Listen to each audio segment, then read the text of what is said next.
This is Balitang Ilocos Online. Here inaugurating the first of many planned tourist rest areas, and I'm particularly grateful to our secretary that the first one that she chose to build was here in Pagudpud, here in Ilocos Norte. And we just look forward to more, as she was saying, the scope of this program. Hindi lang, isipin, do not think that this is the only one that's going to be built. This will be built, these tourist areas, rest areas will be built in very, very many parts of the country. And so this is a very good example of the kind of approach that we have taken in trying to further the progress of the different sectors in government. And it is a concept that we have come to refer to as a whole of government approach. And that extends to also in other areas the whole of nation approach, because we include the private sector, we include all the stakeholders. But it is a perfect example of that, because we cannot see this tourist. We would not see the success of this tourist area, the first one, without the cooperation of the different sectors. Yan, yung DOT, ang TSA, and of course the local government. So we have to acknowledge the part that everybody has played to complete and to adorn this much anticipated tourist rest area. I know that Governor Matt is very disappointed not to have been able to join us here, as he has been looking forward to it. Pero natapat lang to his schedule. Meron siyang very important meetings that he had to attend out of town. So, but once again, this is part again of a big program.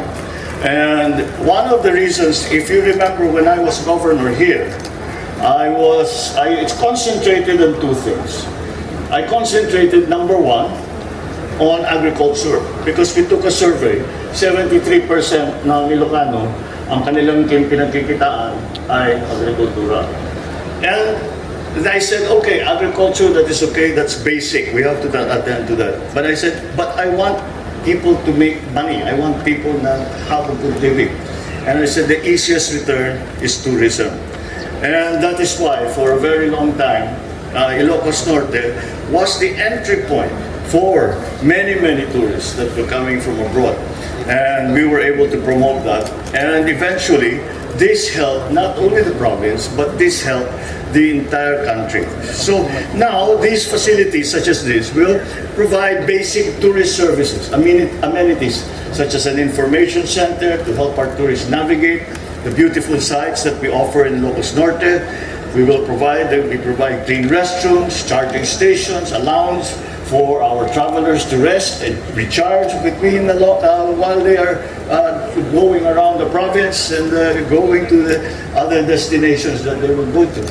It hosts a pasalubong center that features locally made products. So the products that you will find here in Pagudpud are not the same products that you will find in Palawan, and not the same products that you will find in Samar. It will be sourced from the locals. Para naman, for example, when it comes to the food or delicacies, they can feel the difference in the cultural differences with all of these different offerings that we can find around the country. So this TRA is an important initiative for us, as we want to transform the Philippines into the tourism powerhouse in Asia. We are in very steep competition. Thailand has done an extremely good job in promoting tourism. Korea has done a very good job doing that. Indonesia, the same thing. Vietnam, the same thing. And it is not, when we say tourism, we just don't go. Nagsimula to when we started, the first time they started, our program was the Balikbayan program. And ang ambisyon natin doon, 1 million tourists That was the ambition. 1 million tourists can come back. And then, kasama na doon yung mga overseas Filipinos, kaya nagkaroon ng balikbayang box. Dahil hindi tinataksan yun, hindi tinatarif yun. So that was the common. Now, we are targeting 10 times that. And we have started to approach that. But there are many other aspects to tourism. It's not just the beautiful beach, it's not just the beautiful rest house or the nice hotels and the resorts that they stay in. But it is also the ease of which they travel around, the access that we have. So kasama dyan, inaayos natin ang mga regional airports, inaayos natin ang mga puerto, so that dahil alam naman natin, Manila Airport is already very congested. So instead of having to go to Manila, to come to Pagudpud, they will have to go all the way to Manila, and then Manila all the way up to Ilocos Norte, for example, as an example. So, like in Cebu, that you already have that facility, people can travel from abroad directly to Cebu. People can travel, we will make it so that people will travel from abroad directly to Loa, directly to Bohol, directly to CDO, directly to Tacloban. All of these other places that we want to promote as tourist destinations. So, in Ilocos Norte alone, we received more than 3.5 million same-day visitors in 2023, and around 515,000 domestic and foreign tourists stayed for longer in hotels and in resorts. It shows that we have the attraction, we have the product, and we have the people to make it happen. I am truly proud to call this land my home, as it continues to draw critical acclaim here and abroad. Our very own South Beach was listed as one of the 25 most beautiful beaches in the world by Travel and Leisure. It's a very prestigious award from a magazine that's based in New York in the United States. It is also fitting to note that the provincial government of Ilocos Norte has been able to receive not one but 2 awards. The best video for tourism promotions and the best tourism-oriented LGU at the Association of Tourism Officers of the Philippines Pearl Award 2023. Si Jeff, nagmamalaki na si Jeff But these are not only a testament to the beauty, the culture, the attractions, and of course, the hospitality of Ilocos Norte, but also the commitment of our LGUs to develop and to promote tourism in the region. So, I enjoin everyone to ensure the success of our tourism initiatives. Make the experience of our travelers safe, convenient, and memorable. This is a great opportunity to showcase our world-class destinations like Taway Church, the Sand Dunes, Malacanang of the North, amongst others, ito na, South Beach, all of these places that we know. Hindi pa natin napag-usapan yung mga eastern towns, hindi pa natin napag-usapan yung mga nasa bundok. I was explaining on the way here to the Secretary that we have a town, Adams, which is higher than Baguio. And it is pristine. And there is availability for river rafting, kayaking around there during the season. So, they're just, maganda talaga masyadong Pilipinas. Kahit saan katumingin, maganda.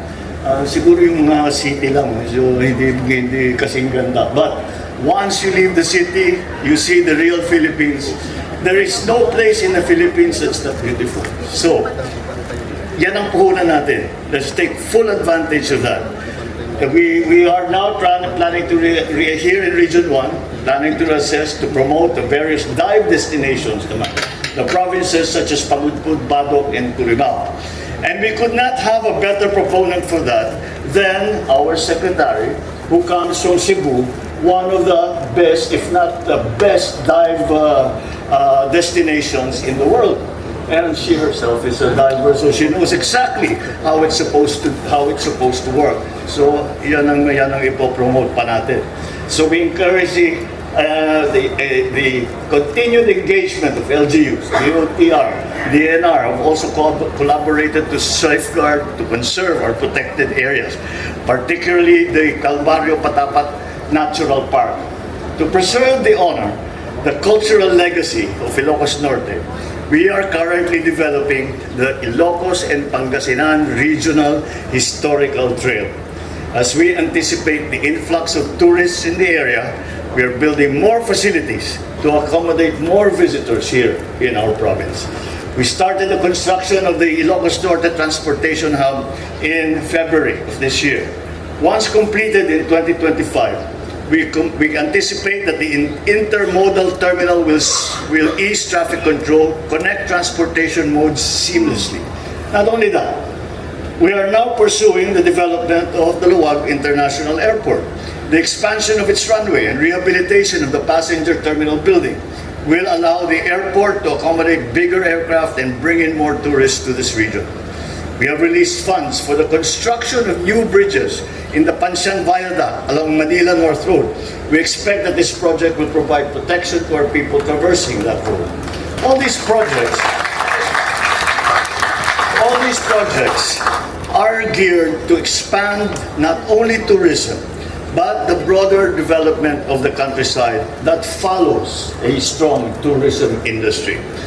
I am confident that these exciting developments will become a springboard for further success for tourism here in Ilocos Norte and the Philippines, and from this moment onwards. Once again, I extend my congratulations and gratitude to DOT, to TIESA, of course the local governments of Ilocos Norte, the provincial government, the municipal government of Pagudpud, all of the other line agencies who are involved to bring us to be able to open this tourist rest area today. And without this cooperation and without the synergy that we are achieving by working together and working together with a single plan in mind, with a single destination in mind for all that we're doing, I believe that we will succeed. We hope for that continued support for all the tourism programs across the archipelago. And we will show that not only do Filipinos love the Philippines, but we can tell our foreign friends, guaranteed, you will love the Philippines.